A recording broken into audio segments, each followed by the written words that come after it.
tonight's virtual.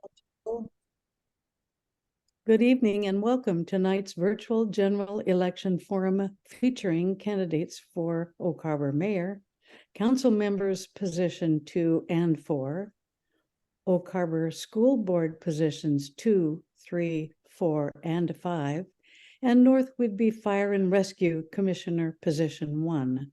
We have a lot of ground to cover, so I will keep my remarks as brief as possible.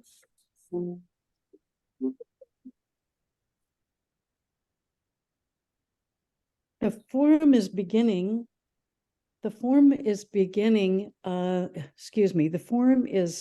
co-sponsored by the League of Women Voters of Whidbey Island and Snow Owl Libraries. You can find additional information about the League on our website at www.whidbey.org, or you can find information about using the libraries on Snow Owl website, www.snowisle.org.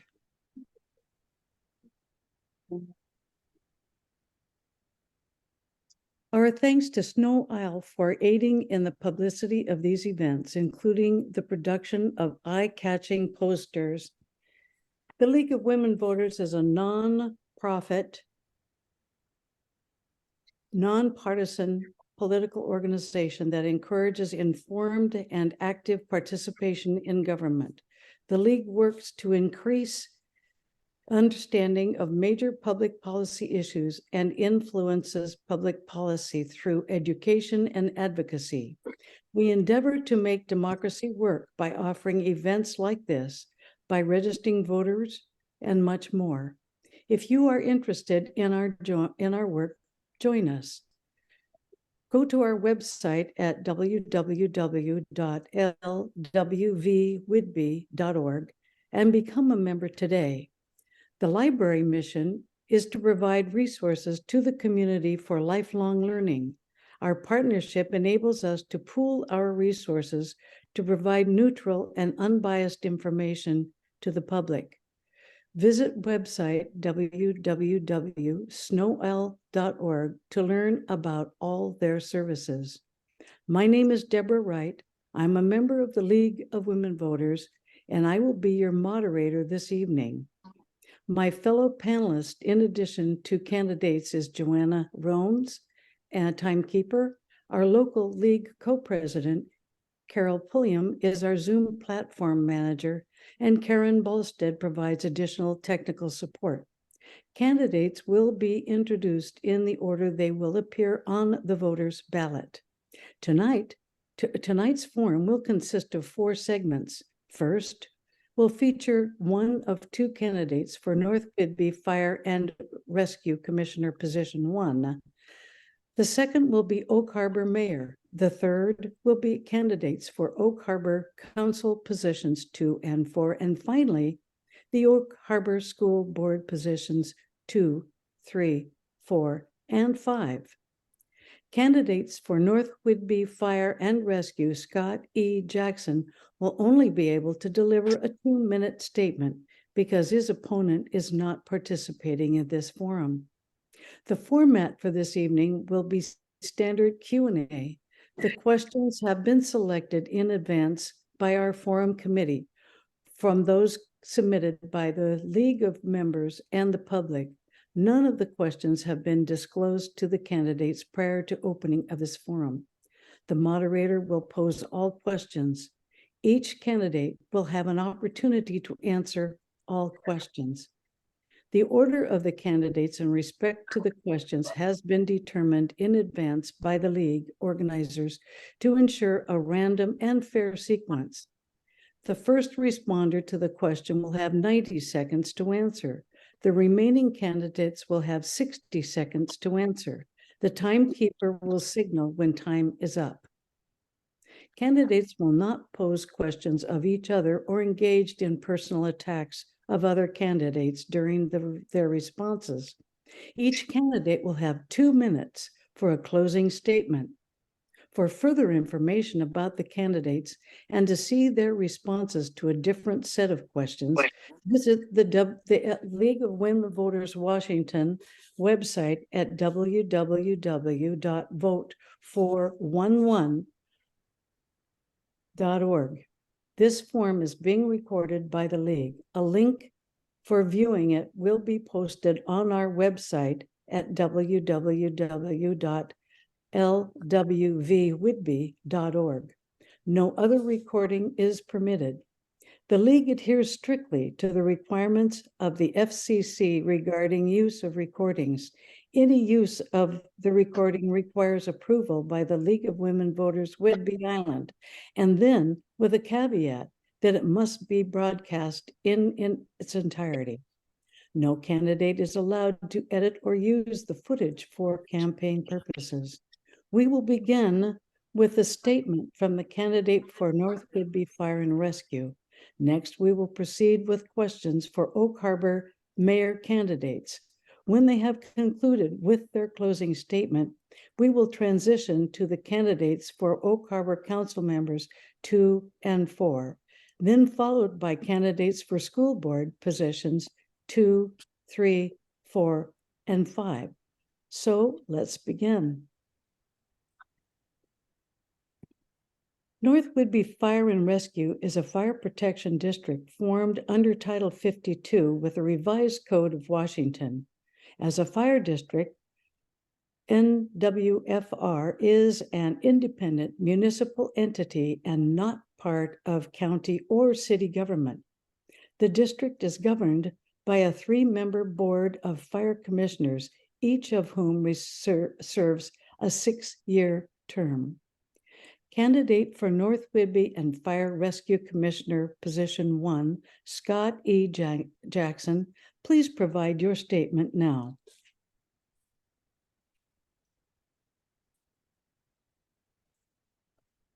Thank you to the League of Women Voters for allowing me the opportunity to speak tonight. My name is Scott Jackson, and I'm running for North Whidbey Fire and Rescue Fire Commissioner, Position 1. I've been a member of North Whidbey Fire and Rescue since 2006, and a member of the North Whidbey community since 1987. I have North Whidbey Fire Rescue to thank for my current passion of public service. Being with North Whidbey Fire for as long as I have has given me the opportunity to see it grow, stretch, shrink, and partially adapt. However, I don't think that it has adapted enough. Times have changed. People are more busy. Volunteerism is down. People are tired and stretched thin already. The volunteers and paid staff at North Whidbey do everything they can to keep the department responding to emergencies safely, but now that has started to falter. There are decisions being made that I do not believe are the safest for the community, which is leading to longer and longer response times, which causes more loss of property and potentially loss of life to the citizens of North Whidbey. North Whidbey Fire must come up with a strategic plan and a budget that embraces supporting both paid firefighters as well as volunteers. Currently, North Whidbey is in a staffing crisis, and there are multiple days in a month. There are no paid line firefighters at all on duty, and even more days when there's only one person on duty. This does not meet national guidelines. Through my years of public service as a volunteer firefighter, 911 dispatcher, and paramedic, I would bring a fresh set of eyes that can bolster North Whidbey Fire and help it grow. We need safe staffing to protect our firefighters, ourselves, our families, and our property. And as taxpayers, I believe we deserve it, and I plan to work my hardest to make that happen. Thank you again for this opportunity. Thank you, Scott Jackson. Next, we will proceed with our Q&A for candidates for Oak Harbor Mayor Shane Hoffmeyer and Ronnie Wright. The mayor is elected at large for 4-year terms. The mayor is the CEO of the city and officially speaks for both the government and community as a whole. The mayor is the presiding officer and regular member of the city council and has all the powers and duties for the office of council member in addition to those of mayor.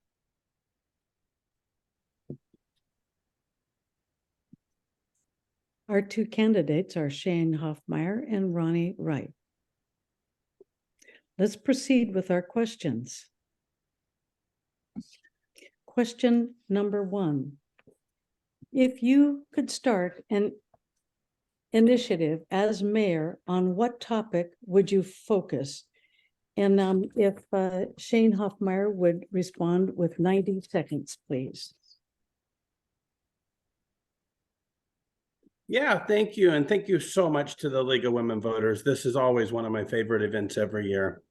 With this question, this entire campaign, and really the idea behind my entire reason for serving is to restore the voice of the people, in restoring that voice, and rebuilding that trust to really be able to onboard the special members that we have out in our community, to grow civic involvement and to convince the voters, to convince the electorate that at the lowest level, at the municipal level, the government does work for us. Convincing our electorate that the government works in Olympia or in the other Washington, that's tough. But if we can at least convince them that it works at the lowest level and get the members of our community fully involved. I know the sign in front of City Hall, for instance, says that Oak Harbor is America's premier Navy community. I absolutely, totally believe that. And I know that with enough togetherness, with enough of us together, we can move Oak Harbor forward and be America's premier community, period. So that is the number one initiative that I want to move with. And it's pretty well documented, the infrastructure projects we need to move ahead with, or, Time. Thank you. Thank you very much. Thank you. And Ronnie Wright, you have 60 seconds to respond. Great. Thank you very much. And thank you again for the opportunity this evening to speak with you all. My primary focus in running for election is to focus on financial accountability and responsibility and transparency to our constituents, as well as partnering with our county, state, and federal officials to make sure that we're utilizing and leveraging every resource available to us to make our community the most vibrant it can be. We've seen in recent years the overspending and the lack of transparency with capital improvement projects. I would like to see that improve. I would like to restore the trust of our public in our elected officials and be transparent and financially accountable to all of them. That's my number one focus going forward. Thank you. Now for question number 2. In your view, what aging infrastructure issues in Oak Harbor would be top priorities for the city budget? And Ronnie Wright, if you would respond in 90 seconds, please. Absolutely. So I think if you look at all of the projects that are currently on the capital project list as far as infrastructure goes, they're all important in different ways. And I think we are working very intelligently and as quickly as possible and moving these projects forward. I believe that we are going to continue to look for other resources to leverage in order to hopefully expedite some of the urgency around some of those projects and maybe bring them in line even a little sooner to begin working towards. In addition to our infrastructure, our marina is another big issue that our city council has been addressing and working towards. So all of these things combined, we have a lot of aging infrastructure and issues with a lot of things in the community. But again, I think our city staff is doing a really good job as far as identifying those things. I think it's a matter of us all now coming together, having a unified focus and how we're going to move forward to make sure we're leveraging every resource to make them a priority and start see that happening. I just want to point out that, I know there's been a lot in the press around, that the sky is falling, if you will. But if you look over the last 5 years of what our city's actually done and spent and the direction we're going, we're tackling the problem. It's just a large problem. And it's not just exclusive to our local area. It's a nationwide problem. So I think we're doing a great job, though, in light of the hurdle that we're facing. Thank you. And now for Shane Hoffmeyer for 60 seconds. Yeah. And this is a big part of the accountability tenet of my platform, to be accountable to the residents, a functional infrastructure and public safety are, two of our more basic governmental functions. Restoring our failing water main, that's a huge one. You're restoring our failing sewer lines, the branch and lateral sewer lines. Those failing lines allow a lot of inflow and infiltration, groundwater to end up in the treatment plant, causing capacity issues. We're only normally operating at 40 to 50% of our current capacity, but those inflow and infiltration issues put that capacity up at the limit. So working with Congressman Larson's office, we got a $2 million I&I grant to start to solve that problem. And to continue to focus on that. But water lines, sewer lines, the roads, surely the roads, sidewalks, just to be a functional city and to do so with our writers and with the help of Congress. Thank you. Now let's go to question number 3. Navy personnel comprise a significant percentage of the constituency in Oak Harbor. How do you balance the needs of military and civilian constituents? And we'll start with Shane Hoffmeyer, 90 seconds. Yeah, I feel that the needs are very similar. It's those basic governmental services. It's a functional infrastructure, a local government that they trust. The military members have access to a lot of recreational programs and stuff that maybe the average citizen doesn't. And I go back to the military appreciation picnic and a conversation I was having with Captain Hanks about them being a marvelous neighbor. And he's like, I thank you for that compliment, but we don't see ourselves as a neighbor. We see ourselves as one community. So with that mindset, we focus on things that we can help them with. They focus on things they can help us with. Just recently, we're interviewing a government strategist, a lobbyist, if you will. And that's to get help on the federal level with restoring the marina, for instance. But with that partnership, there's a lot of things that the military and the city can work on. At the chamber debate, for instance, 5G and technology came up. And that's something that the Department of Defense is very interested in working with the municipalities on. So really just teamwork.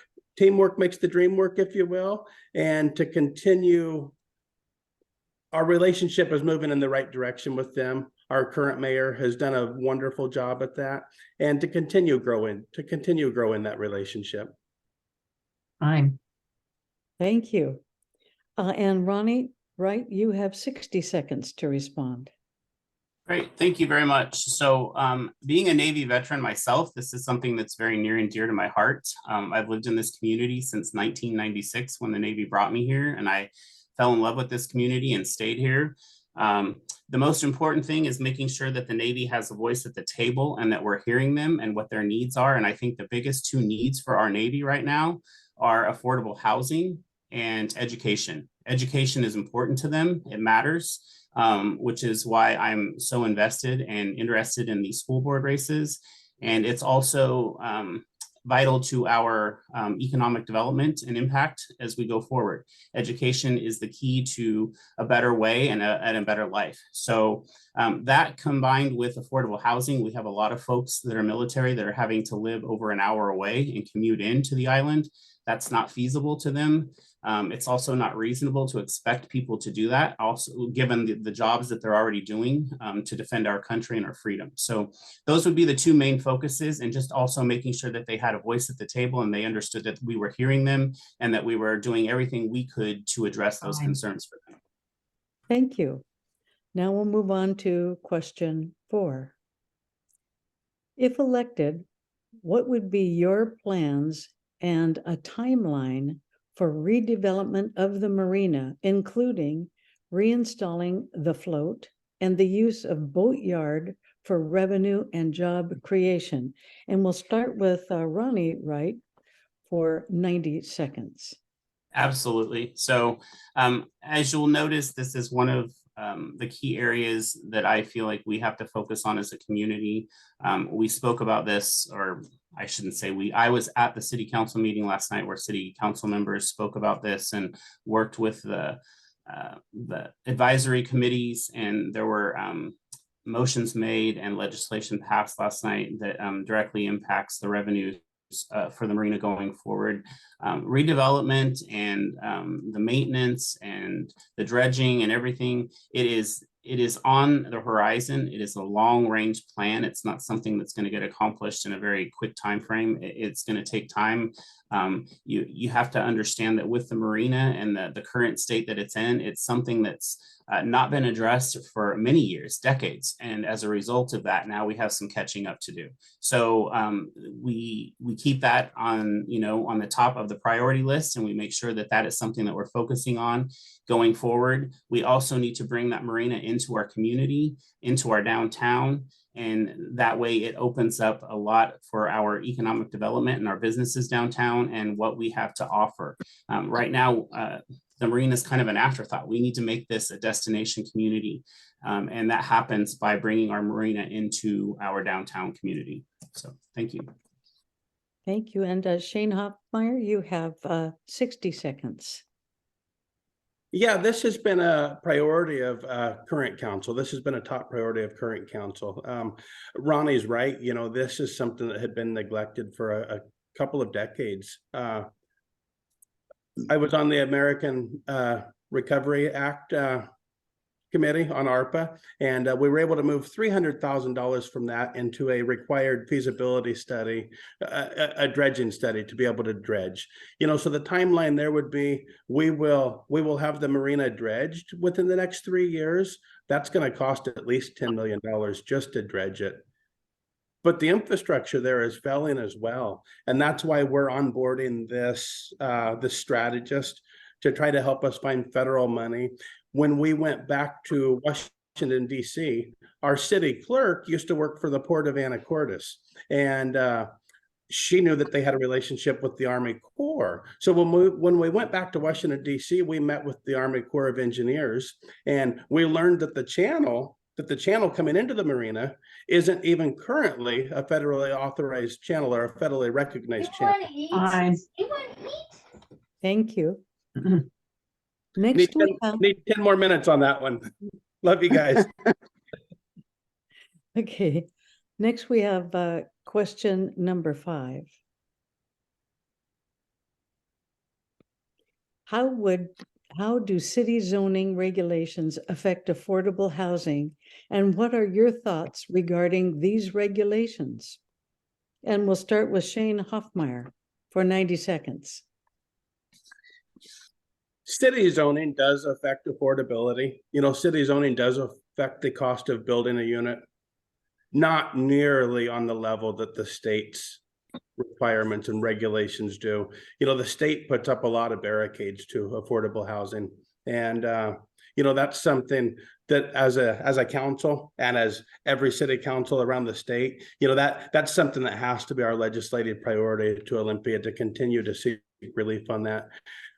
But we've been this council's been diligently working to follow the recommendations of the Affordable Housing Task Force, whether that is, reducing lot setbacks or reducing, the minimum square footage of a lot, or, the amount of parking spaces you require, or to allow auxiliary dwellings, for instance. And then, the state did recently pass their middle housing bill, which is, it's going to affect Oak Harbor momentarily. It affects cities that have 25,000 residents or more. I think Oak Harbor is about 12 residents shy of that right this second.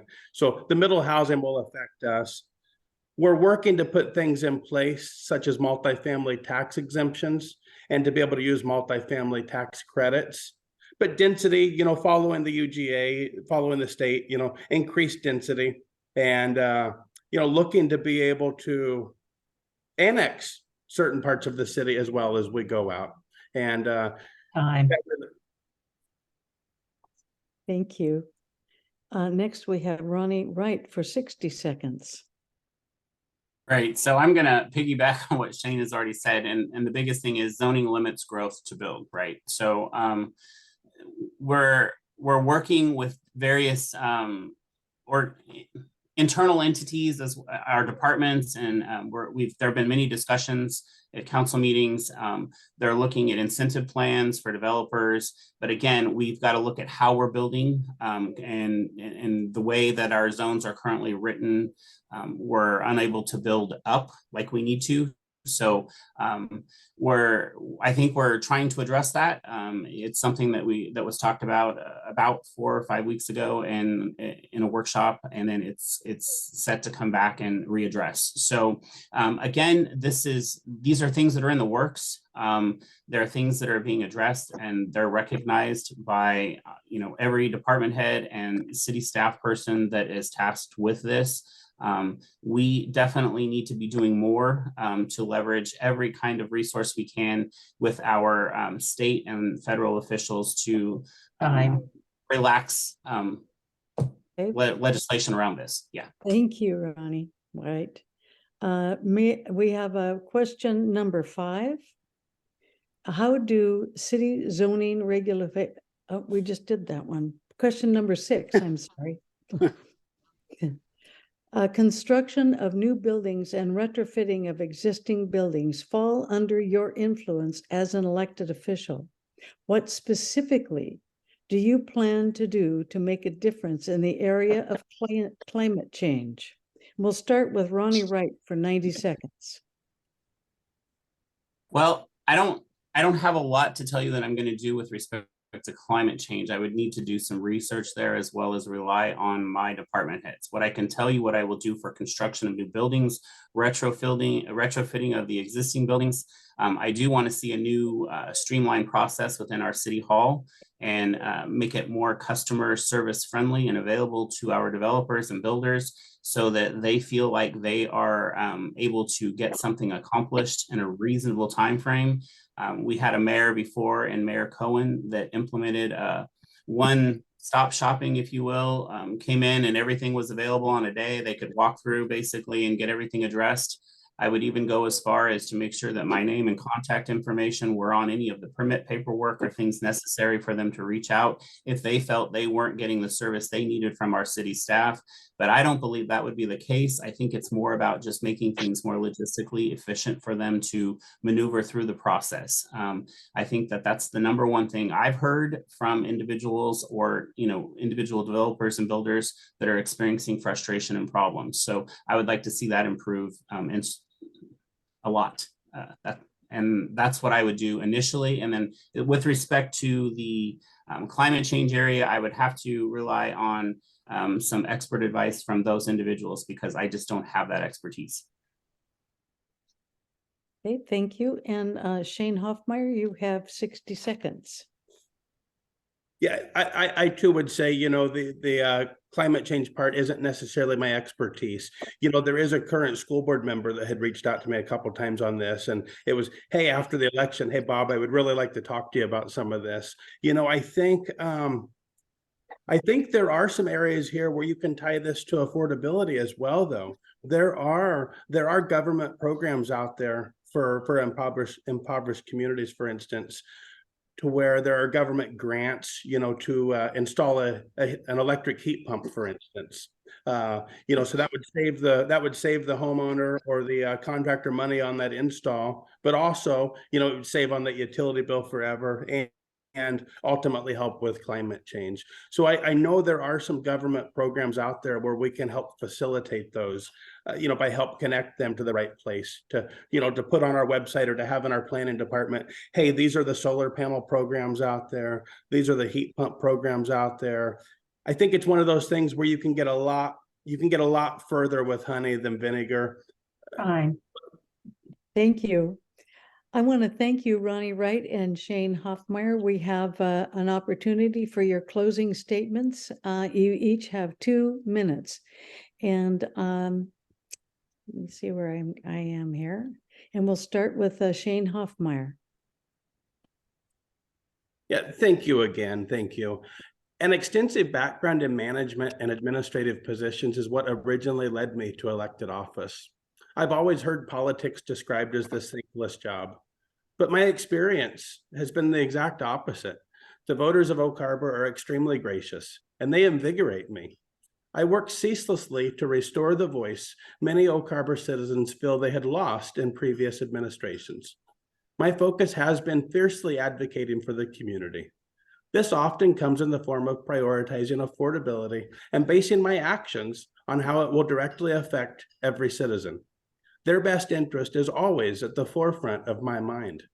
My nearly lifelong love for Oak Harbor and belief that we should all enjoy the best quality of life is where I find my civic calling to run for mayor.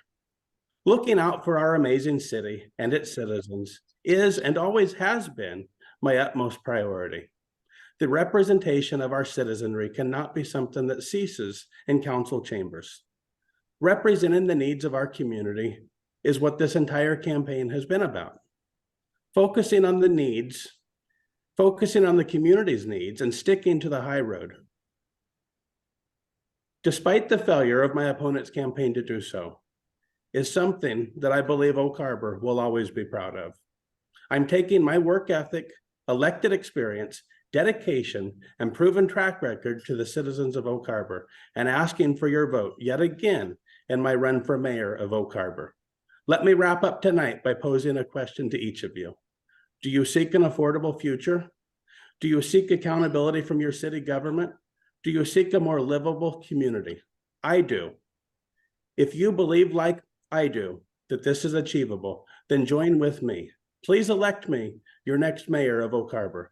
I will continue to listen and take action. Now, Ronnie Wright, you have your 2-minute closing statement. Great. Thank you very much again, League of Women Voters, for this opportunity to be with you tonight and speak with you. This is the second forum we've done with you in this election. So it's been an honor and a privilege to have the opportunity to share our ideas, our vision for Oak Harbor. I'm asking for your vote for mayor of Oak Harbor. I've lived in this community since 1996. I love this community dearly. 5 years ago now, I went through the worst tragic event in my personal life. And when this community rallied around me and my business and my loved ones, I fell in love with this community all over again and have a whole new profound respect for the people that live here. And I want to give back, and I want to make sure that they feel that from me as well. We've had great leadership at various times in this community. And I just want to continue on in those traditions and be a part of that legacy. And I want to see our city be the best it can be and vibrant. I want to bring back financial accountability and responsibility over our capital improvement projects. I want to make sure that we're maintaining what we already have, but seeing that law and order and public safety is a huge priority of mine and our communities. So when you look at the voter information pamphlet and you look at education experience and somebody who's proven those things over and over through their efforts and their works in the community, I think that you will see that I am the most logical vote, and I'm asking for your vote, and I appreciate that. And let's move Oak Harbor forward. Thank you very much. Thank you, Ronnie Wright and Shane Hoffmeyer. Next, we will proceed to our Q&A for the panel of candidates for Oak Harbor City Council positions 2 and 4. Present tonight are for positions 2, candidate Andy Plumley and Chris Weigenstein. Present for position 4 are Barbara Arms and John Shazar. The city of Oak Harbor has a mayor-council form of government. The city council is a legislative branch of city government, and the mayor is the executive branch responsible for city administration. The council enacts ordinances and resolutions, holds public hearings, approves development plans, receives citizen suggestions and complaints, authorizes payments of city funds, approves contracts, creates committees and boards to assist in the operation of city government, and much more. The 7 city council members are elected to 4-year terms. So let's start with in position 2, we have Andy Plumley, Chris Weigenstein, And then we have in position 4, Barbara Arms and John Shazar. For our question number 1, what is your philosophy about the city council supporting local businesses, and what is the responsibility of the city council in this regard? And we'll start with Andy Plumley. 90 seconds. Thank you. And this is a good question to start with. I don't believe that our city council has a responsibility when it comes specifically to supporting local businesses. What we have a responsibility to do is create a regulatory environment that allows the community to develop a robust local business economy. I believe that as a business owner in the community, you know, it's my responsibility to grow my business. The city council can amplify that or hurt my business if they're overly restrictive in their regulations and in the code. So that would be my philosophy. The city council's job is to consider business, but not enact on businesses' behalf. The city council is there to represent the people of the community, not the businesses. Thank you. And then next, Chris Wagenstein for 60 seconds, please. Yes, thank you to the League of Women Voters for having this event, and I appreciate the opportunity to share here tonight. When it comes to supporting our local businesses, I think the city's job and the city council's job is to continue to be able to provide the economic growth area of it, and by pushing and growing and making sure our businesses are accessible. Roads, infrastructure, making sure that those are all being taken care of, making sure we're funneling people into our downtown district by doing the right things to make these things happen, such as the marina, such as making sure we can get traffic directed off of Highway 20 and into these downtown areas. That's our responsibility, I think, as a city, to help the local businesses and support them in that way. We can't throw them money, but we can really kind of push traffic into them, which would help grow there. And by holding community events where we're supporting mental health and stuff in our downtown areas, which will also support our local businesses and bringing us all together as a community. Aye. Thank you. And now Barbara Arms, 60 seconds. I don't know why the picture's not coming up. We do have an economic development person right now that has been hired, and they are helping with providing more businesses, providing more help for the downtown core. And I do agree with Chris. We need to figure out how to get people to funnel from Highway 20 down to our businesses. And they do require our help at times for different projects they want to do or different events. And I think it's important that they continue to know that they can come to us with what we request. And like we said before, we have to make sure that we're not over regulating them, we're not restricting them, and we need to make sure that we're providing them with what they need and what they see is important for their community. Thank you. Now, John Chazar. Great, all the above. It's we got to go back to the basics here. So supporting our local businesses, I agree with Andy. It's up to the business owner to grow their business, but we got to give them a platform and a place where they can do this. So I mean, this can be a 45-minute discussion all by itself, and we still wouldn't meet anywhere. Infrastructure, affordable housing. Businesses are struggling for employees right now, so we have to get affordable housing, or we're going to be paying $25 for a hamburger at Flyers here soon, because they're going to have to pay their staff to be able to afford to live here.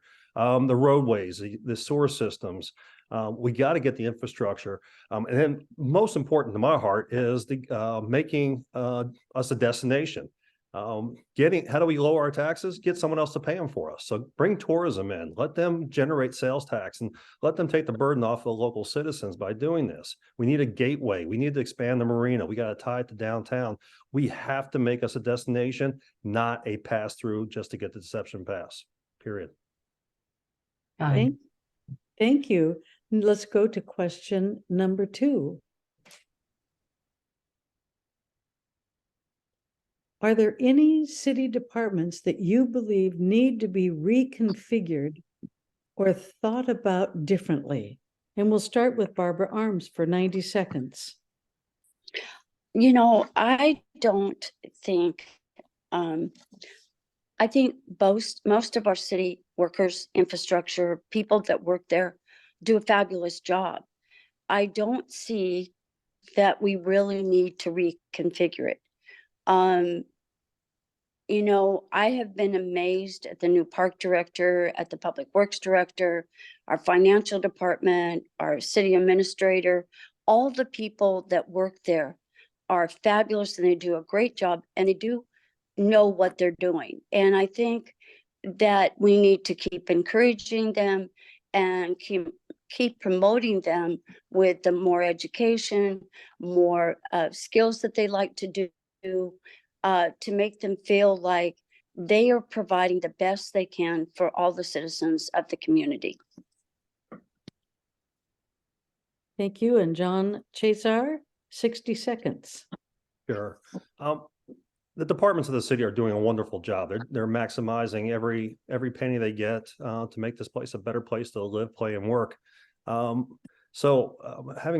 reconfiguration of any specific department, I don't have any suggestions as of right now.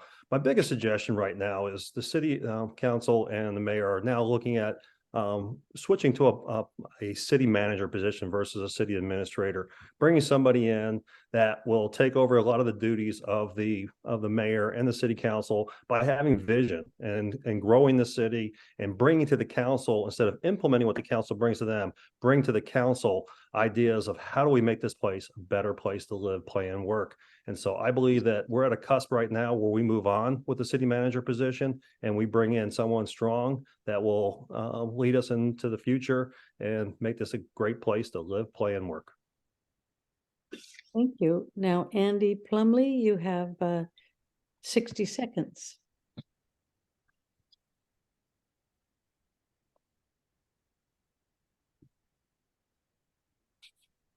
Thank you. Sorry, couldn't get unmuted there. As far as city departments, no, I think that I think they're doing well, right? Our police department is at a lower cost than many of our neighbors. Our fire department is running, with 30-year-old equipment very effectively. Our, public works is doing many of their own projects, setting up for the future. But we need to reconfigure our city council. When we went from districts to at-large, it was supposed to increase our representation. What it's done is consolidated it. It's consolidated into a group of people that control our city council. So we need to look at that. We need to look at what our city council actually cares about, because if you listen to our current council talk, they went to Olympia to try to get us relief from the utility bills. They came back with funding for a school bond. That's school district, not council. They're worried about things. Every single one of them talk about Whidbey Pool Parks and Rec District. That's not them. That's their own district. So we need to reconfigure our city council. We need to refocus them on worrying about the city, the people that live in this city. Thank you. Thank you. I'm running on a low battery. I am so sorry. I'm unable to get this thing to recharge. I'm not quite sure what to do. The next question will be question 3. Do I get to answer this one? Oh, yes, I'm sorry. Thank you. Sorry. Appreciate that. Much like my other colleagues, I think our departments are doing a great job. I'm not sure it's the city council's responsibility to refigure the departments. I believe that falls under the mayor's responsibility with the appointment of department heads and how that function works. I think we confirm those types of things as city council, and that's our responsibility. With that statement, I agree with everybody that's here tonight that we as a city council have to put Oak Harbor first. We have to look long-term how to make it viable and a destination for us to land in and be a part of. And in order for that to happen, we have to work together. We have to continue to come in with new ideas, and we have to continue to have all walks of life representative in our council. And I believe that the current candidates stepping forward in this race are those people on all sides of it. And I believe we have the right thing going forward. And so thank you. Thank you. Question number 3. I'm losing battery, so I'm going to go away. I'm not sure what to do here. Carol, are you available? I'm here. Can Yes, you? I think that we should switch to Carla. She knows where you are in your script and she's ready to take over. So Oh, good. let's- I apologize. Well, I'll get working on this, see if I can get another, get this restored. I apologize. I think we'll just let Carla take over. Okay, we have a question, council question number Yep, 3. council question 3, so they can look at that for a minute until we get set up. So Carla, go ahead and say something so we see you. Okay, I think I'm on. Okay, we're Fine. question number 3. Question number 3 is, how would you approach city preparation and response to climate change effects? For example, green utilities and city vehicles and long-term high water line safety of city buildings and utilities. And the question will go to John Shazar. Okay, great. Well, a couple of these things I have unfortunate experience with when we went through Hurricane Katrina down in Bay St. Louis. I was president of the Chamber of Commerce. So that's part of the climate change and effect on stronger hurricanes. All these, we have to rely on the experts and expert opinions. As far as green utilities, during the winter, we're like one of the most windiest places on the face of the earth. And I don't know if we have any alternative windmill generating electricity facilities. As far as city vehicles are concerned, there's a cost to that. There's a cost associated with that. But our electricity in this area is relatively inexpensive compared to other places in the country. As far as the high water marks and things like that, we work with FEMA. The city is working with FEMA currently. We've gotten presentations recently on things.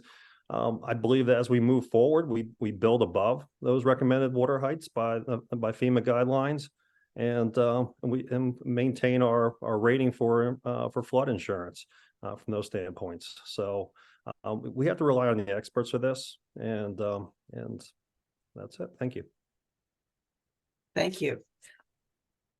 The question goes next to Barbara Arms. You have 60 seconds.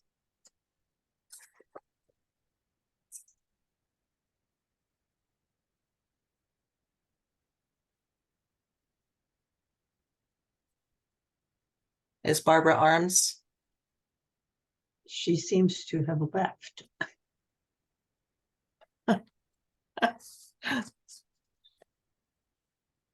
There she is. Okay, Barbara Arms, you have 60 seconds to respond.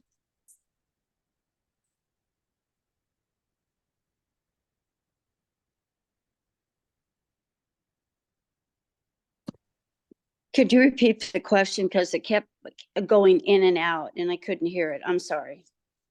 How would you approach city preparation and response to climate change effects? For example, green utilities and city vehicles and long-term high water line safety of city buildings and utilities. Well, one of my concerns is a lot of people have solar panels here and they're great. The problem with having electric vehicles, we don't really have a reliable grid. How many times have we lost power recently? And, we screen new vehicles out there because we lose power more often than not. I lived in the Midwest and Tornado Alley, and in 7 years, we had one power outage because of a tornado. We've had multiple outages here.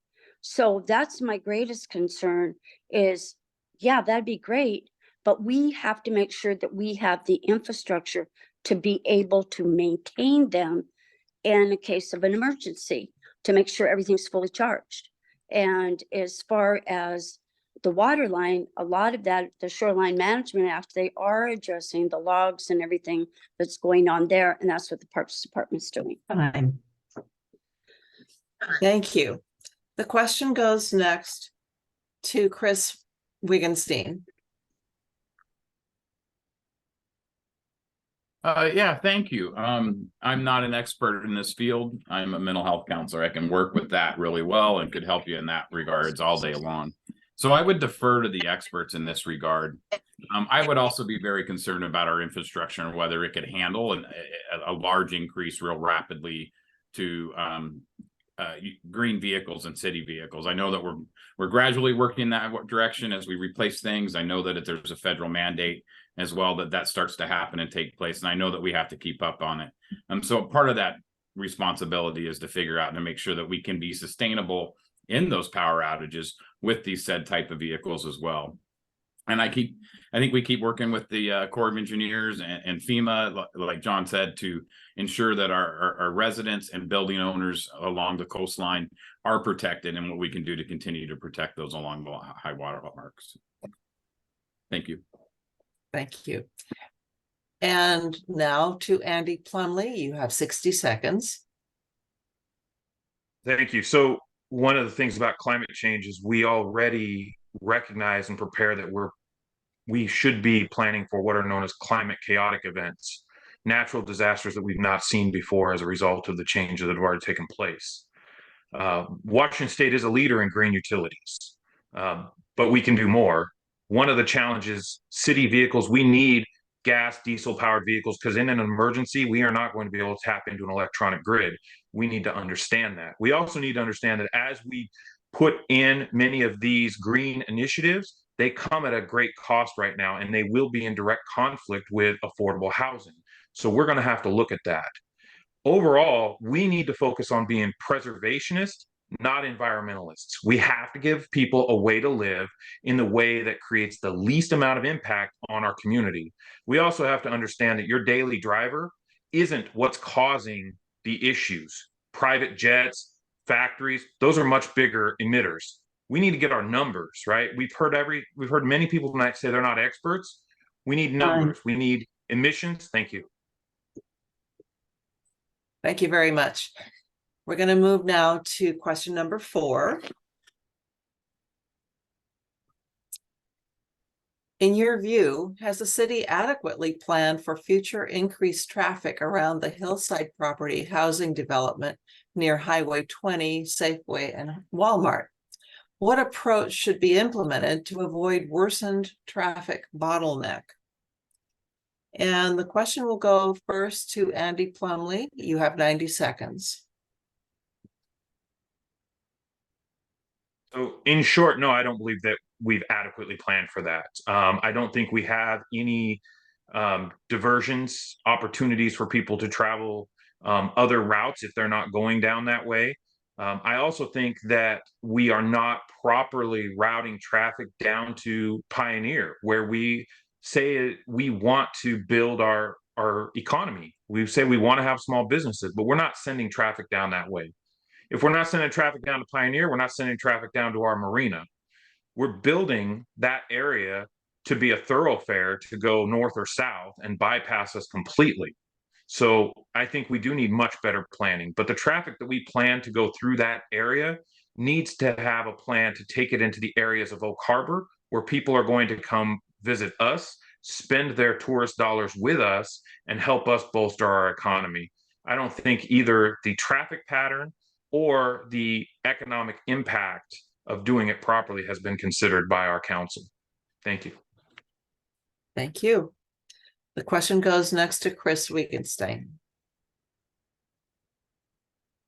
Yeah, thank you. So your question specifically speaks about Highway 20. That's a WSDOT, Washington State Department of Transportation road. And so therefore they actually have a plan in place. It's just not slated till 2027, unfortunately. And so, you know, at that expense, we're glad to have them take care of it. What can we do? I do agree with Andy that we need to figure out how to drive traffic downtown, which would offer solutions for people coming into town. It might ease up a little bit of the traffic up Highway 20. This is not a new problem. Even before this housing development was going in, I think we've had a backup problems in our 20 minutes of rush hour traffic, you know, every day going in and out of town on Highway 20. It's not been wide enough for a lot of years. And so that definitely has to be, I think as a city council, our responsibility is to continue to advocate to the state through the legislative process and our representatives to maybe see if we can get this project pushed up a little bit, and so that they can get started on it a little bit quicker than 2027 to kind of ease that burden. I believe that's our responsibility as the city council this time. Thank you. The question goes next to Barbara Arms.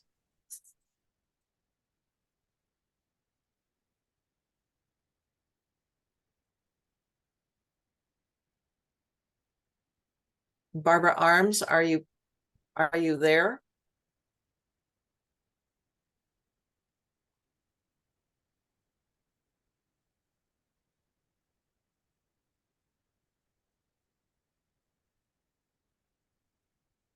Okay, we will move on then to John Shazar, and if we get Barbara Arms back, then she'll get a chance to speak after John Shazar. Sure. Just like Chris said, this is actually a part of the Washington State Department of Transportation. But there is a plan in place. We have, for those who don't know, by 2027, we'll have a roundabout at Swantown, a roundabout right there by Walmart on 20, and another roundabout at where Beastma Park is, where the new Sonic's going in and so forth by Oak Harbor Motors. That's WSDOT's answer to the traffic issues. As far as Hillside is approximately 130 houses. I wasn't privy to the traffic study. I believe all traffic studies are required to be done with housing developments. And so again, you know, even though this is a WSDOT issue, there's going to be, obviously traffic's not going to come straight down past Walmart down to 20. It's going to pass through the neighborhoods there also. So I have to assume that that the experts to be who did the traffic study and approved the traffic study did so appropriately. As far as the roundabout solutions, I believe that jury's out, and we'll see what happens. So in 2027, if it actually loosens up some of the traffic we have currently right now in 20. Thank you. Barbara Arms, are you present? Yeah, I am.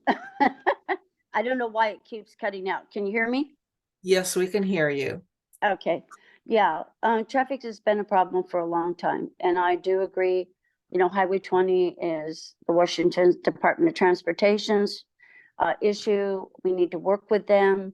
I think that that's what our infrastructure plans are, to work with them. Also, you know, it's a little hard to find out where the downtown is, and being it's only one way. If you come off of there, like you want to go to the marina, well, you can't get downtown. You have to go take a tour around Bayshore and come all the way up. And that's a big problem since we made it a one-way street. So it isn't that the traffic can't flow in and out, and there's nothing really we're going to do about that. But we need to do signage or something to encourage people off of 20 to come downtown and come to our waterfront and enjoy that. And that's going to take some planning from infrastructure, from the development, and there's just going to be a lot of issues that are going to have to be addressed. Fine. Thank you. We'll now move to closing statements, and we'll start with the statements for position 2 in alphabetical order. Andy Plumley, you have 2 minutes. Well, first, thank you to the League of Women Voters for hosting this forum this evening. Thank you to everybody for being here tonight to take part in this. It is an important part of what we do from a civic standpoint. Thank you to my co-candidate for the race that he's been running.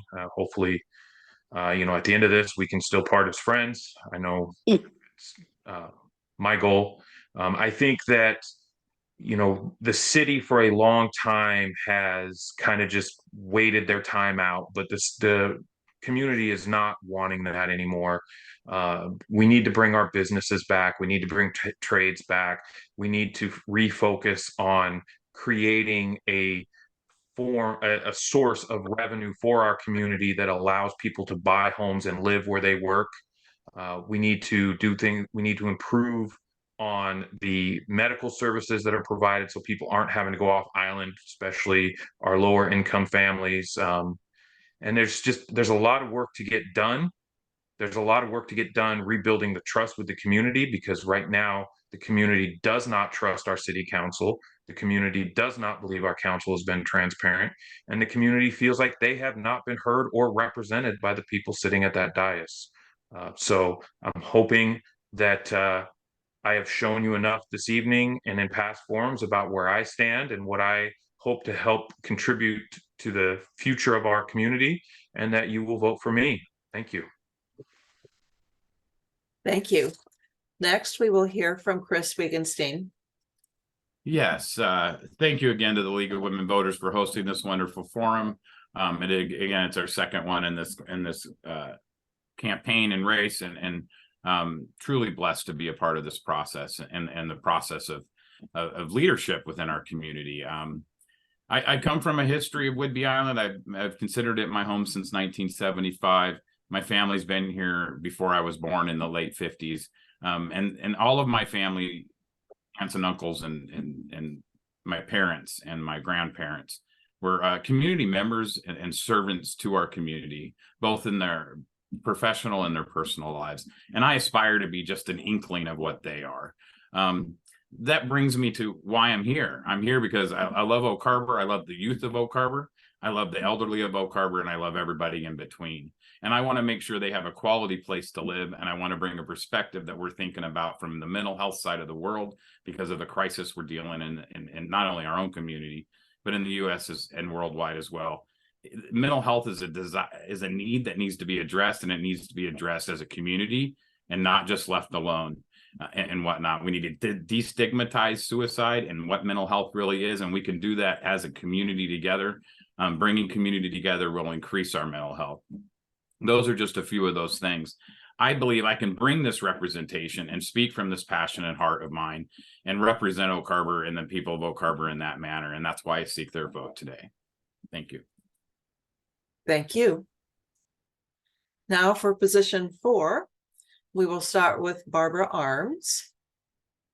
I started this journey when I first started going to city council in January of 2022. And I've been going to the council and the workshops. I've listened, I've learned, I've gotten to know the officials. That's how I learned about the infrastructure. I have been out in the community a lot. I also have legislative experience because I've worked for several legislative candidates, so I know the ins and outs.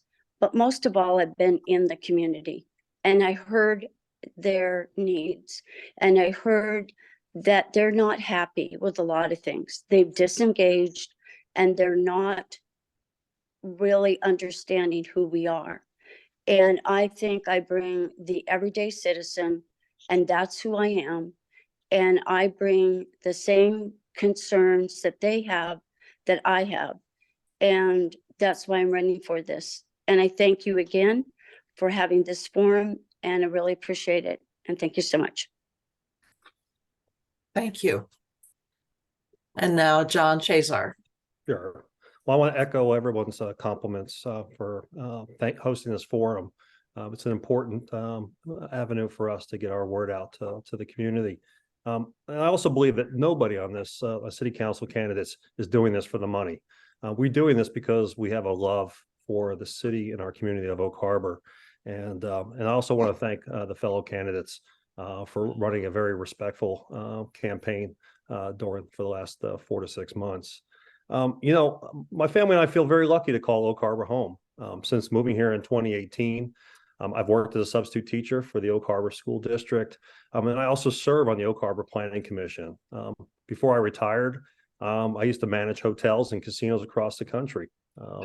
In that role, I oversaw budgets in excess of $150 million.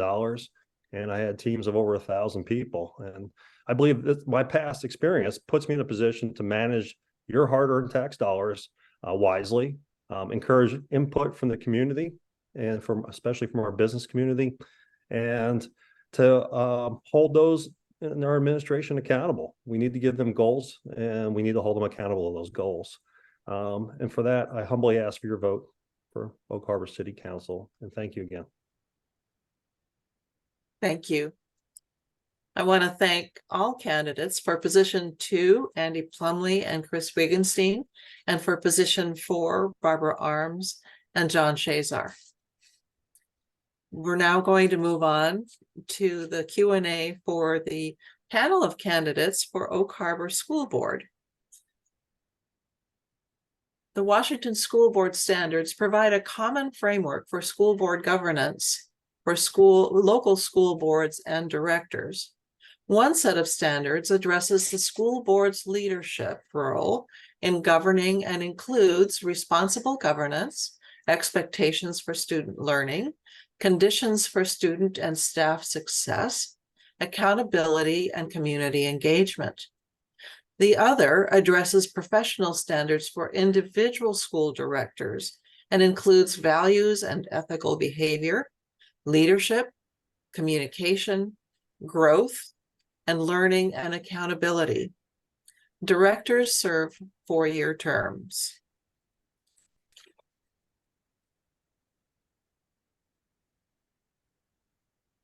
Present tonight for position 2 is Jessica Oz. Karen Lasetmo did not respond to our invitations.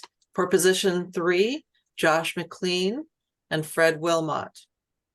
For position 4, Nicole Tesh, Jessica Thompson did not respond to our invitations.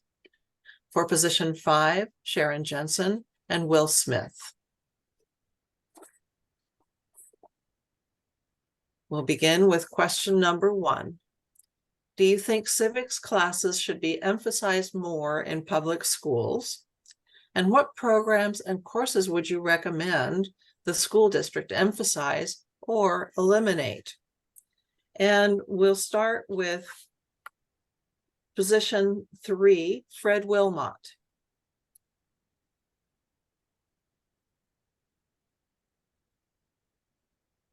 Thank you.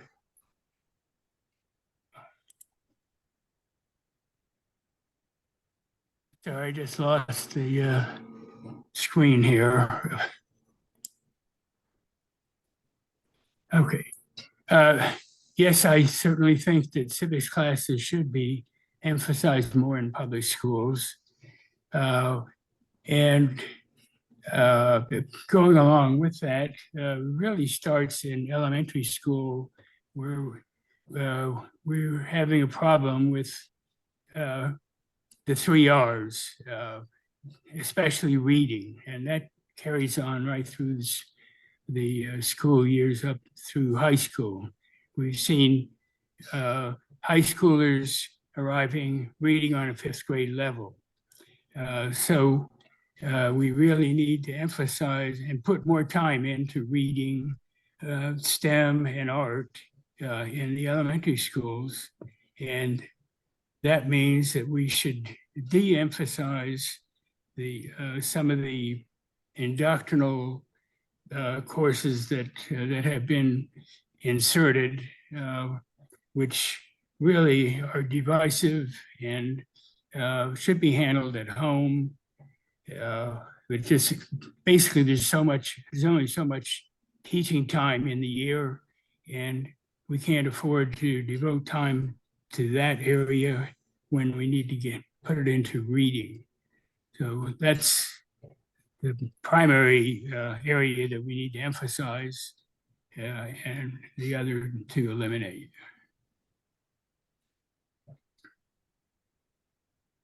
Okay, thank you.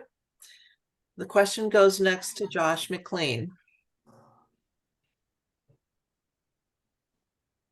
Thank you. I agree that there are limited times to teach in class today, but I still believe civics are important. We need our students to understand what their role is in our community and what their rights are in our country. These are important things, and they're only growing more important as we see what's going on within politics these days. I think it is important to teach them those kind of values and what they can be doing. But that being said, I think it's probably properly handled within the schools. There's enough time given to civics classes, but I certainly wouldn't de-emphasize it. And I do agree with Fred in that science, technology, English, and math, the STEM subjects are the core of what we should be teaching our students. Thank you. Thank you. The question goes next to Jessica Oz. All right, thank you so much for having me tonight.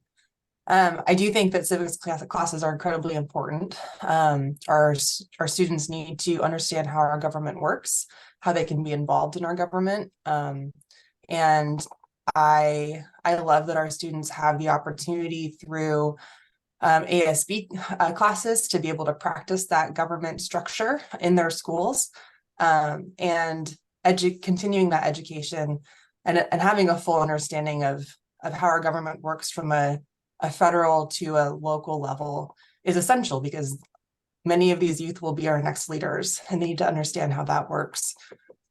When it comes to programs and courses in our district, I would agree with the first two candidates that we need to focus on our STEM courses, but it also is essential for our students to have a breadth of classes and knowledge to be able to choose from.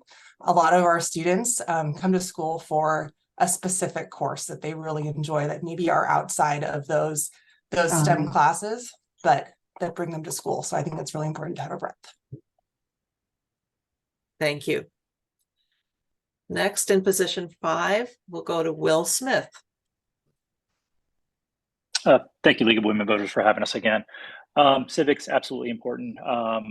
As a retired sailor, as many of our students who will graduate and go on to the military, I think understanding how government works, especially if they're going to join the military or continue on a path that way, they definitely need to understand kind of what they're getting into.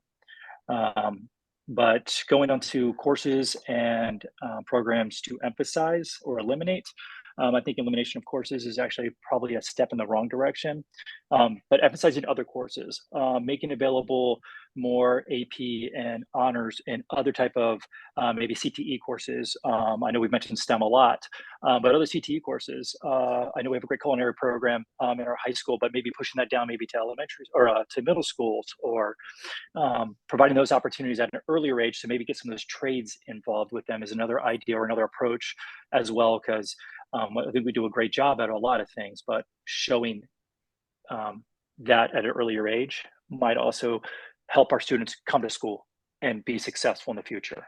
Thank you. The question goes next to Sharon Jensen. Thank you. Yes, great two-part question here. I agree with the other candidates that civics is very important. And I'm not sure really about the specific curriculum we have right now, if this is falling under the umbrella of US history or whatnot. I'm a newer board member and I'm still learning about all of that. I did listen to a staff member from UC Berkeley yesterday, I believe, who did say in his opinion, he thought we were not doing a good job as a country teaching basic citizenship. And so I think we do want to look at that and see what is our curriculum and how can we do that. Not only teach it, we know that for students and kids in our own home, much is caught versus taught. I think we need, as leaders in the community, we need to model civility and high functioning government in a respectful manner. And the second part question here related to more emphasis or elimination. Again, I couldn't say if there's something right now going on in the schools that we need to eliminate, but I do think, thank you. Thank you very much. And last but not least, we go to Jessica Oz, or excuse me, Nicole Tesh. Don't forget about me. Are you guys ready for me to start? Yes. Oh, thank you. I'm extremely biased on this one. Civics class was the reason why I wanted to be a part of local government. I was lucky to have Mr. Fisher, who still serves the students at our school. And if I could just go back in time and take his class to learn more and just eat it all up, I absolutely would. So I loved everything about learning about local government and government in our state and how it flows and works. So I'm extremely biased on that one. Programs and courses that I would recommend the school district emphasize, obviously STEM, but I do see a really amazing trend happening with our career and technical education program, or CTE program. There's a lot of students that are moving to the trades, and another thing that I think is really important is each student learns in different ways. We have artistic students, we have students that learn well with music, we have ones that are strong in reading and math, and we want to be able to meet them where they are so that they can thrive and be successful. Thank you. Thank you very much. So we will move now to question number 2. Do your children attend public schools, and/or did you yourself attend public schools? How has your education, private or public, affected your views and your ability to serve as a public school advocate and school board member? The question goes first to Jessica Oz. All right. So I do not have kids. And for my own educational background, I actually started my education in private schools. And when I was a sophomore in high school, I begged my parents to let me go to the public school in our town because I was desperate for the broader curriculum options that our public school offered, and the opportunities for AP classes, the opportunities for so many, just the opportunity that our public school provided. And I was so much happier with being in public school. And so that had a pretty profound effect on me. And as I've moved through my educational experience, both in high school and elementary school, and then through college and master's programs, I really have seen the profound effect of education, especially public education, on communities. I started my career as a prison librarian and saw the direct effects of a lack of education and a lack of strong schools and communities, and how that affects people long term. Especially when it comes to reading, there's a strong correlation between reading at grade level in third grade to lifelong proficiency and success for adults. And so that's something that I am very, very focused on. And thank you. Thank you very much. For position 5, we're going to move to Sharon Jensen next.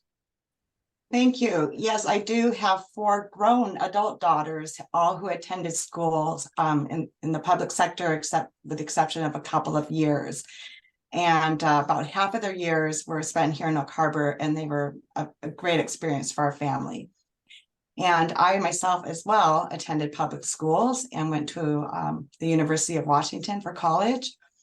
And what I remember most about school is just the community. I loved high school.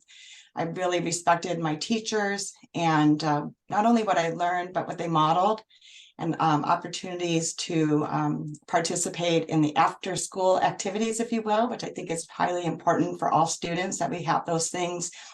And so I'm a strong proponent of public schools building strong, or being the foundation actually, of strong communities. So Oak Harbor has a lot of good things going on right now, and I hope to be a part of seeing that to continue. Thank you. Thank you. Next, Will Smith, please. Yes, I have 2 sons who've been in Oak Harbor School since kindergarten. I have a senior and a sophomore who attend the high school. I attended public schools as well. After being retired from the Navy in 2018, I decided to go into education. I'm actually a technology director for another school district. And I think my continued service to our community through my career as a technology director, but also when I was at an event with my oldest son, a student asked me some stuff and he said, how can you help?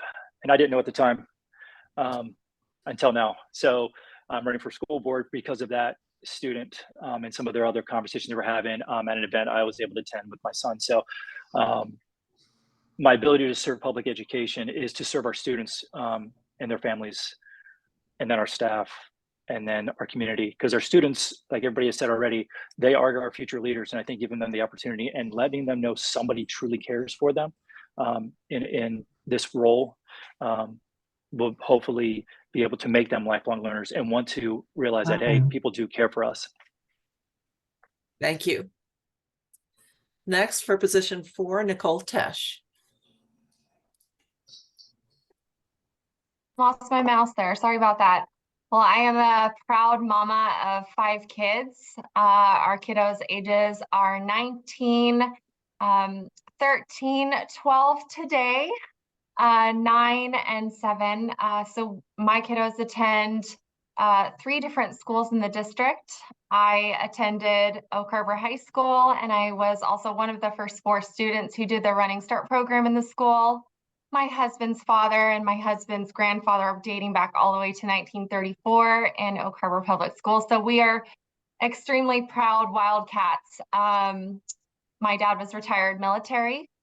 So I went from base to base, but I was here when I was a kid, and I went to Crescent Harbor Elementary.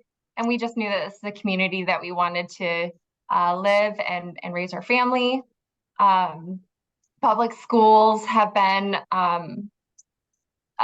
well, Oak Harbor High School in particular has been a reason why I have guided my career path in the way that I have. So it has dramatically affected how I grow and how I want to raise my children. Thank you. Thank you. And for position 3, we'll start with Josh McLean. Thank you. Pardon me. I did go to public school. Sorry about first parts with children. I have 5 kids in the district, triplets and twins. They're all under 10. So they're enjoying their schools here. I went to a very small public school. My graduating class was 80 students. So I get to see kind of the difference between a very small school and a very large school. You get the positives in a larger school, that you have more opportunities and more programs, lots more variety in your lessons. But there's kind of a downside, that there is bullying and maybe a little bit less personal touch. And I would like to help kind of pull that in, that small town feeling, maybe a little bit more to our school district. Thank you. Thank you. And now to Fred Wilmot. Yeah, thank you. My children attended public schools.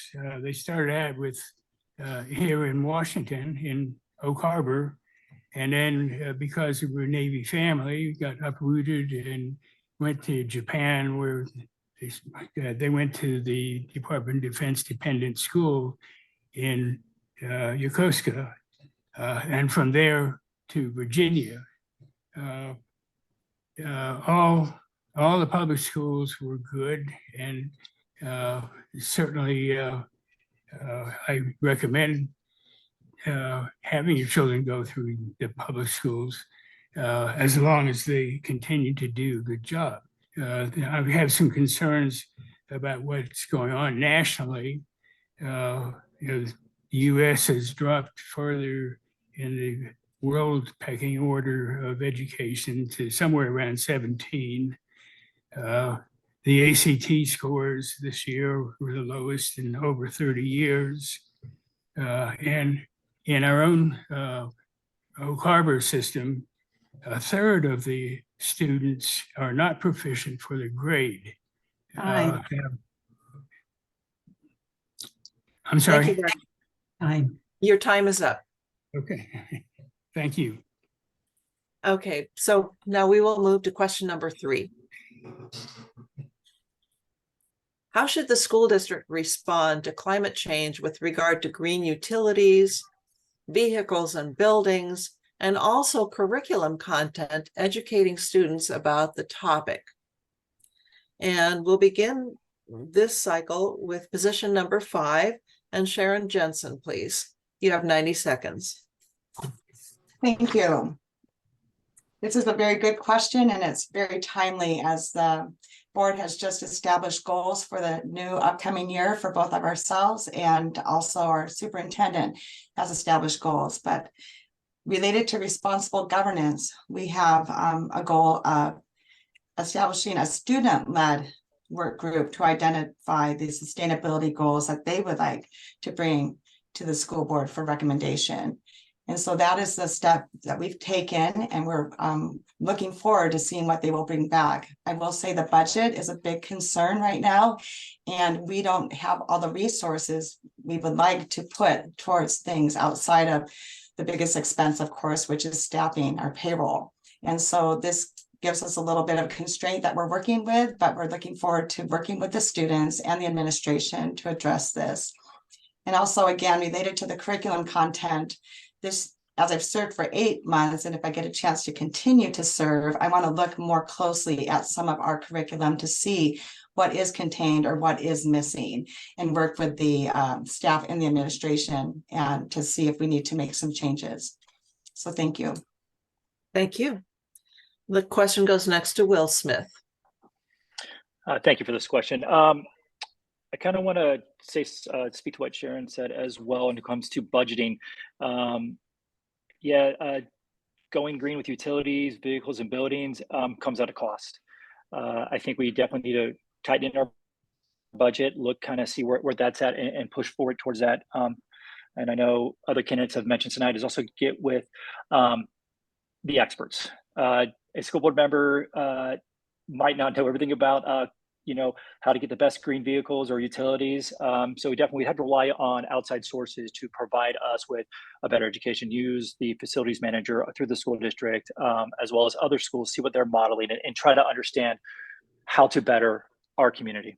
When it comes to curriculum content, I think our curriculum review is amazing. I think we need to get more involvement from our community to ensure that we have the proper curriculum in our school district. But again, it takes time, because I know we only do certain curriculum at a certain time, but ensuring that what we do get is also safe for the environment, maybe look more towards a digital curriculum vice, always our paper curriculum, and also look at ways to save on paper. Thank you.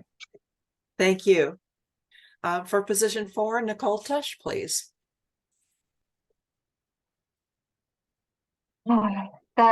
The school district response to climate change. I really love that we're working on our strategic plan, and we have some amazing student representatives who are going to do a student-led project to help us in this direction. I previously worked for the mayor for the city of Anacortes, and the city went to green utilities and vehicles, and even did some retrofitting on some of their municipal buildings. Unfortunately, it is incredibly expensive, and not only that, they're not super efficient yet. That's not saying that they're not going to be. We had propane vehicles over in Anacortes to help with those initiatives, and not only did it cost triple, the capacity was slower. The police vehicles were unable to maintain certain distances, and we're seeing that a little bit with some of our electric buses. And so, thank you. Thank you. For position 3, let's hear from Josh McLean, please. Yeah, pardon me. Responding to climate change to me really at this point means efficiency, and we can gain a lot of efficiency for the district through their there's this recent grant that we got for, I think it was Broadview Elementary, to get solar panels. A lot of our schools are older. They need better insulation, maybe switching to heat pumps instead of kind of furnaces. I'm kind of speaking out of turn. I'm not sure what they use for heat there, but I would assume. And as far as changing our curriculum to teach about better environmental policies, I think that really dovetails with engineering, because a lot of the new approaches to environmental issues is going to be engineering. We see with electric cars, we see with, again, heat pumps, those kind of things. And that helps with our core goals of educating the students in their future for higher tech and higher education. Thank you. Thank you. Fred Wilmot, your response, please. Okay, there is a curriculum committee which I served on for some years, which in their review of textbooks obviously should ensure that the textbooks they select address green utilities, vehicles, and buildings. As one of the later board meetings here, I found that two of the buses that are on order are EVs, which is a step in the right direction. That basically, you know, I agree with what else has been said here. You should certainly talk about climate change and ensure that the students are aware of the ramifications. Fine. Thank you very much. And for position 2, Jessica Oz, please. Thank you. So I'm also very excited for our student board representatives to come up with their plan for looking at a climate change policy for the district. It's their passion project and something that they're focused on. When it comes to the district's response in utilities and vehicles and buildings, our department that is in charge of maintaining all of our buildings does an amazing job of making sure that they are as up to date as possible within the limitations of the age of the building and what we can upgrade. As we're building our 2 new schools on DoD property, we have a really great opportunity to make those schools as green as possible and set them up to utilize some of the solar panels and green energy options that we may not be able to do right away, but at least we can build them to be able to use those eventually. When it comes to our vehicles, we've had a lot of discussions about this as a board, and we know through talking with lots of different experts in the field that the technology just isn't there yet. And so until it is, we really need to focus on keeping our fleet of buses and vehicles in as good of shape as possible, but focusing more on, okay, thank you. Thank you very much. We're going to move now to question number 4. What are your thoughts about causes of school bond and levy failures and future management strategies? The question is going to go first to position 4, Nicole Tesh. You have 90 seconds. I was hoping you would ask me first. Before I joined the school board, I was the co-chair of the Citizens for Better Schools. For the levy, that was a campaign during the pandemic. It was the only levy campaign that was done 100% remote. School bond and levy failures. I truly think that when we worked on the levy, it was that people truly didn't understand what the levy paid for. So when they didn't understand bonds are for building, levies are for learning. It was really just that education piece of kind of, filling that gap for people. As for bonds, with it needing to be a super majority at 60% and only 32% of our voters who are voting in Island County, it's a struggle to get a bond passed at 60%. I would love to see that everyone wants new schools for our kids, which is why I worked with the superintendent to write the grants that paid for 2 schools grant funds with 80% match from DoD funds. Thank you very much. Thanks. The question goes next to Jessica Oz. You have 60 seconds.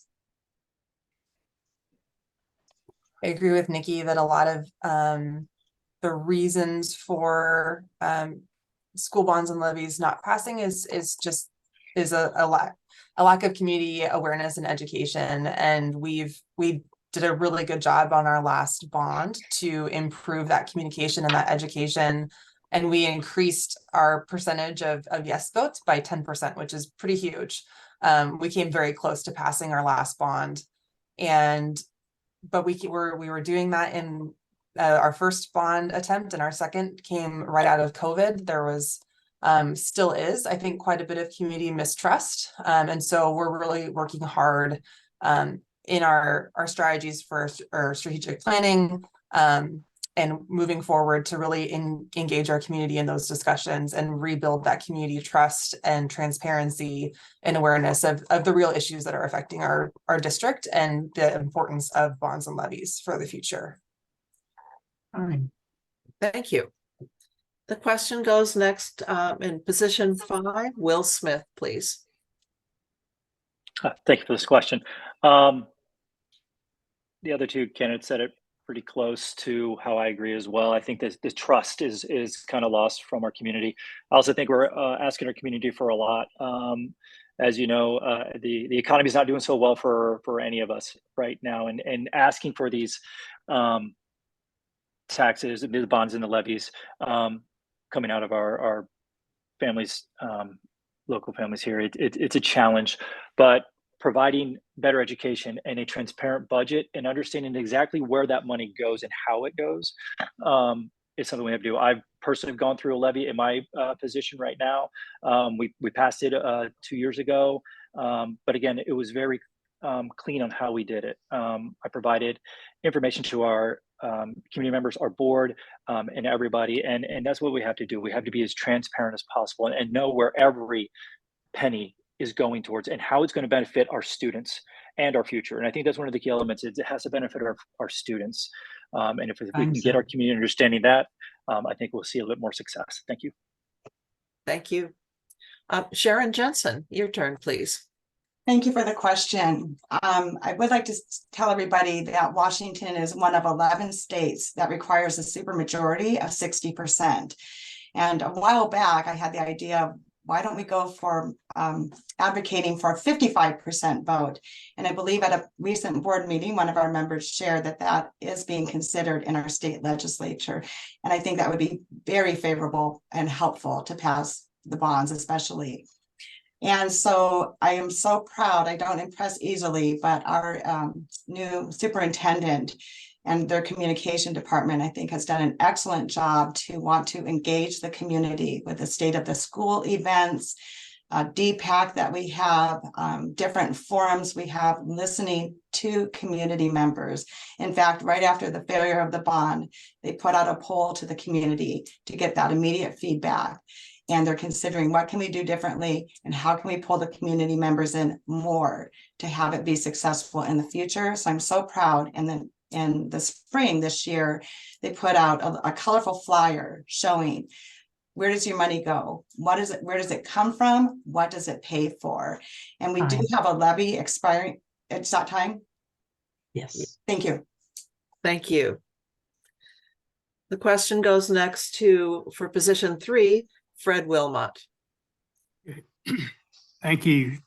The original bond, I think, failed because lack of transparency, and initially it was it asked essentially for the same percentage on taxing that the previous bond had done, and when that failed, they of course went back and redid it and cut it down based on what actually they needed it for. It still failed. And I think part of that was it was still transparency, but it was inflation that's been going on played a part too. Then the future management strategy, as the other candidates have said, it's got to be transparency and conservative as much as possible. Fine. Thank you very much. And now from Josh McLean, please. Obviously, everybody said what they said. Very similar sentiments, but we did have the public's approval mostly. It was a 58% that voted for the bond. Unfortunately, it does fall short of the 60%, as Nicole and Jessica pointed out. And pardon me, and Sharon. 60% is a high bar, but the community was in favor of the bond. Our schools are still aging, so we're going to get 2 new schools to replace our oldest schools, but we're going to have the problem still going down the road here. So again, echoing everybody else, we do need to help the public understand what we're asking for and what the need is, and that's really the key, is helping them to realize that we're partners in educating the children, and this is something that is necessary for replacing these old schools. Thank you. Fine. Thank you. It's now time for closing statements.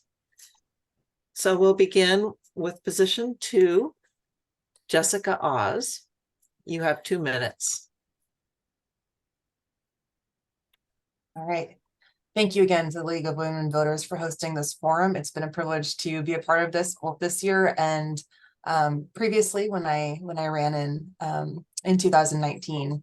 And it has been an honor and a privilege to serve on the Oak Harbor School Board for the past 6 years. In that time, I have demonstrated my commitment to maintaining and expanding strong partnerships between the district, students, families, the military, and the community. I believe it's essential to foster an environment where students and families feel safe, welcome, and heard. We must continue to elevate student voice, set high standards for academic excellence, and support the mental and emotional well-being of our students.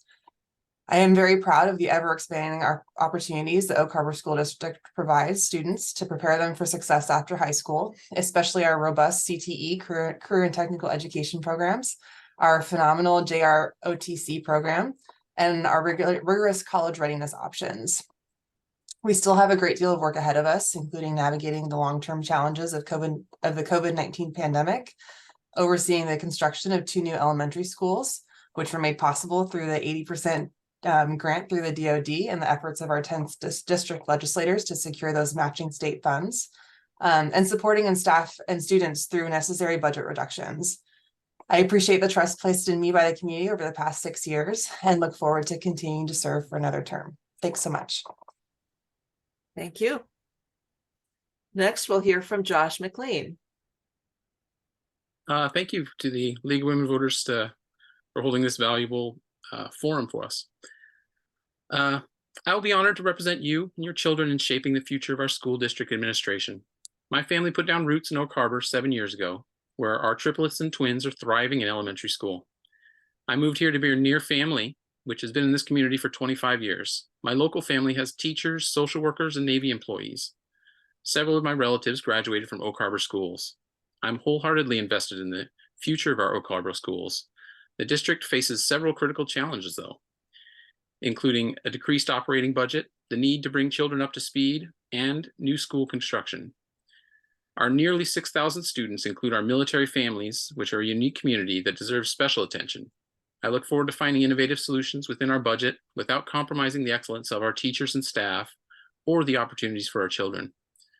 My background includes valuable skills in listening to issues, researching and evaluating data to identify root causes in large organizations, and bringing teams together to address organizational challenges. These are a few unique skills which I hope to bring to the board. Having attended school board meetings, I'm deeply impressed by the passion and expertise of our teachers, staff, administrators, and the students. I eagerly anticipate collaborating with them to identify opportunities and strategies to shape our children's futures. Thank you. Thank you. And now we'll hear from Fred Wilmot. Thank you. Oak Harbor's got a good education system now, but I want to make it the best that is possible for our students. And that's going to require some tweaking. More time on the 3 R's, as I mentioned before, especially reading, but STEM and the arts. Providing more alternative programs for the non-college bound so they can enter the workforce running.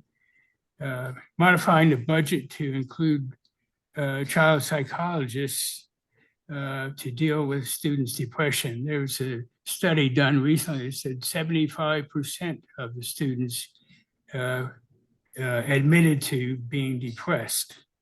That needs to be fixed if they're going to learn. I'd like to ensure parental rights and encourage the parents to get more involved in their children's education. I also want to ensure that Navy families are able to transition easily when they're entering or leaving our school system and they move from one area to another. I'm a conservative, and I'll be totally transparent in my approach to governing our education system. I've got the practical experience in that I taught for 18 years in high school, the Navy Junior ROTC program, and coached football and baseball. That was in Las Vegas, as well as the Department of Defense dependent schools overseas. And another big thing is that I've got the time, since I'm retired, as opposed to my worthy opponent, to devote to however much time is necessary to work with our education system. Thank you. Thank you very much. Next, for position 4, Nicole Tesh. Thank you. I appreciate the time that you have and the effort that you put towards this forum tonight. It's really incredible to be a part of. It's very exciting. I'm humbly seeking re-election for the school board director position number 4. And I really hope I continue with your support. I'm in the thick of it with my kids in the school. I love Oak Harbor. I loved being a Wildcat, and I am sure proud when I show up to those meetings. To say I'm invested in our school district is an understatement. I was appointed in May of 2022, and the experience I've gained really has given me a big understanding of what it takes to be an effective school board member that supports our students, families, and community, and our staff as well. During my time as a board member, I mentioned I volunteered to write 2 grant applications that resulted in nearly $30 million in the state's legislative capital construction budget to rebuild Crescent Harbor Elementary, Home Connection Hand in Hand Early Learning Center, and Crescent Harbor Elementary. My core strength is I like to talk to people and I like to connect. And I really am excited that I'm able to speak to things when they're on the agenda, because I work with the apps with our kids, and I see the effect that it currently has and the traffic it takes to get to the schools. So I'm in it, and I'm really proud to be representing the families and be a proud Wildcat. I would appreciate your vote for this coming up election. Thank you. Thank you. And for position 5, we'll hear from Sharon Jensen, please. Yes, I would like to thank the League of Women Voters as well. It has really been an honor to be here. And it's also been my honor and privilege to serve as a board member these past 8 months. I was appointed in January, being selected out of 13 candidates. And I would say that with my on-the-job training thus far, I can hit the ground running, if you will, for these next 2 years of this unexpired seat, which is position 5. And I bring to this role a business background and experience. So outside academia, I believe I can bring a fresh perspective, and do bring a fresh perspective to our discussions and our policymaking decisions. I also have the experience, if you will, to prepare and read financial reports, which is highly valuable as I can ask good questions, thoughtful questions, and see it at the big picture and also the details. And so that's been, I think, helpful for our current board. And I echo my fellow board member, Nicole Tesh. I also am a very relatable person. I like to get out in community, meet people, talk to people, share what I've learned thus far, listen to their concerns, and consider all these things as we're meeting as a board and making decisions. As I shared earlier, I'm a strong proponent of public schools, always have been, and I think I always will be because I believe in them and I believe for a hopeful tomorrow and future. And I think that is the foundation. It starts with our schools. As the mother of the 4 adult daughters who attended public schools, I have that experience, and it was really favorable overall. And so I come to this position really in a spirit of humility and an assumption of goodwill. I take everything I do very seriously and put a fair amount of enthusiasm behind it. And the core values that are part of who I am are respect, compassion, civility, integrity, a strong work ethic, responsibility, and accountability. And above all, I have a spirit of brotherly love for other people. So I value your consideration of a vote yes for Sharon position 5. Thank you. Thank you. And now we'll hear from Will Smith. All right. Thank you again, League of Women Voters, for putting this on out. Thank all the other candidates as well for participating in tonight's event. So as a member of this community since 1997, when I first moved up here with the Navy, I've been in a position of service. For almost 22 years, I spent serving our nation. When I retired from the military, I decided to serve our students by taking a position in schools. Currently, I am a technology director for a school district just further south of here. I work with school budgets. I work closely with many people in Oak Harbor. There's several people I've actually collaborated with throughout Oak Harbor. I understand the challenges that our staff, our superintendent, our business managers, our technology directors, facilities, bus drivers, transportation. I understand the pressures that they have. I understand the policies and procedures that we have to live with every single day. I also have the opportunity to see students on a daily basis. I see what they are going through. I see the opportunities that they have and the ones that they want. Being a Wildcat parent, I've been a parent volunteer since my kids were in kindergarten. I've worked closely with schools. I've also volunteered my time at Hillcrest Elementary, helping them out with building stuff for the chicken coops, as well as some of the new playground stuff back a few years ago. I've spent a lot of my time with the NGRTC program, watching the students develop, become a team, and work towards something greater than I think they could achieve.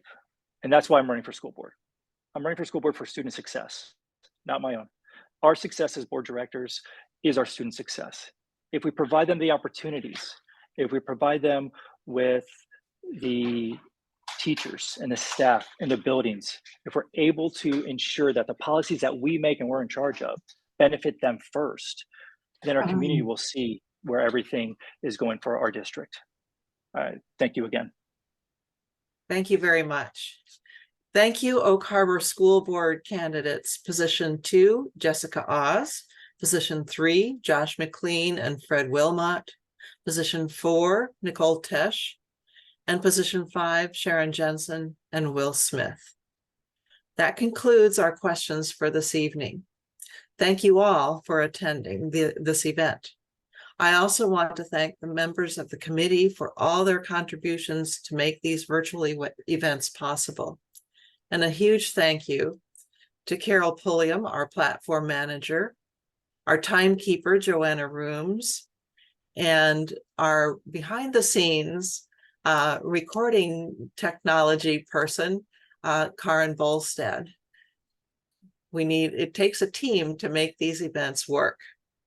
So one final note, Ballots should begin arriving in the mail by October 20th or 24th.